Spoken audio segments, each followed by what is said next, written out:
তুমুল করতালির মধ্য দিয়ে মার্কিন কংগ্রেসে স্বাগত জানানো হলো রানী ক্যামিলা ও রাজা চার্লসকে। যুক্তরাষ্ট্র সফরের অংশ হিসেবে রাজা ও রানীকে সংবর্ধনা জানায় মার্কিন কংগ্রেস। এমন এক সময়ে ব্রিটেনের রাজা ও রানীর যুক্তরাষ্ট্র সফর, যখন ইরান ইস্যুতে প্রধানমন্ত্রী কিয়ার স্টারমার ও প্রেসিডেন্ট ট্রাম্পের মধ্যে সম্পর্ক প্রায় তলানিতে।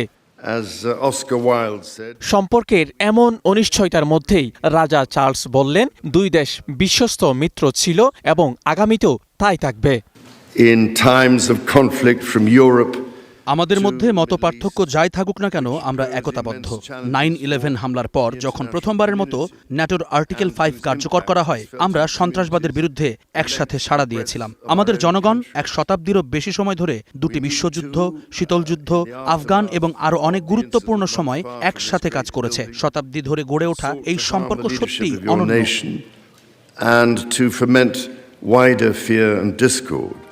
পরে হোয়াইট হাউসের নৈশভোজে যোগ দেন রাজা ও রানী। সেখানে ইরান পরিস্থিতি নিয়ে কথা বলেন ট্রাম্প। দাবি করেন, ইরান যাতে পরমাণু অস্ত্র তৈরি করতে না পারে সেই বিষয়ে রাজা চার্লস তার সঙ্গে একমত।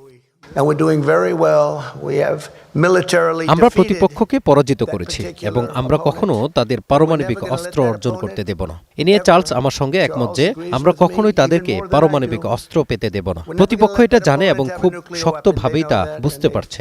যুক্তরাষ্ট্র ব্রিটেন বহুদিন ধরে কমিউনিজম, ফেসিবাদ ও স্বৈরশাসনের বিরুদ্ধে প্রতিরোধে বিজয়ী হয়েছে।